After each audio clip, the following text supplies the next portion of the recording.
భద్రకాళి జ్యోతిష్యం సికింద్రాబాద్, కూకట్పల్లి, హైదరాబాద్ 21 సంవత్సరాల అనుభవం గల ప్రముఖ జ్యోతిష్యులు రాఘవ గారిచే పరిష్కారం చూపబడును. Phone number 9652968881. ఆ గ్రామంలో పారిశుద్ధ పనులను పట్టించుకునే వారే లేరు. రోడ్లన్నీ చెత్తా చెదారంతో నిండి ఉన్నాయి.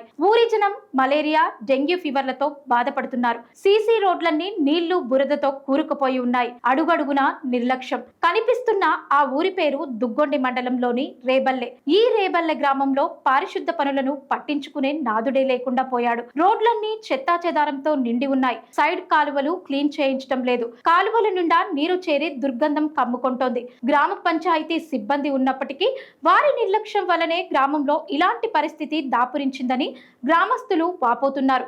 గ్రామ పంచాయతీ ఆఫీస్ ఆవరణ కూడా మొత్తం చెత్తా చెదారంతో నిండి ఉంది. అక్కడ చాలా సంవత్సరాలుగా నీటితో నిండి ఉన్న గుంతలున్నాయి. అందులో దోమలు చేరి మలేరియా, డెంగ్యూ వంటి వ్యాధులను వ్యాపింపచేస్తున్నాయి. ప్రజలు రోగాల బారిన పడటానికి కారణమవుతున్నాయి. పశువుల హాస్పిటల్ కొరకు వేసినటువంటి పైపులు స్కూల్ ఆవరణలో నిరుపయోగంగా ఉన్నాయి. ఎక్కడ వేసిన గొంగలి అక్కడే అన్నట్టు ఉంది రేబల్లె గ్రామ పరిస్థితి. సీసీ రోడ్లన్నీ నీళ్లతో, బురదతో నిండి ఉండి ప్రజలు నడవలేని స్థితిలో ఉన్నాయి.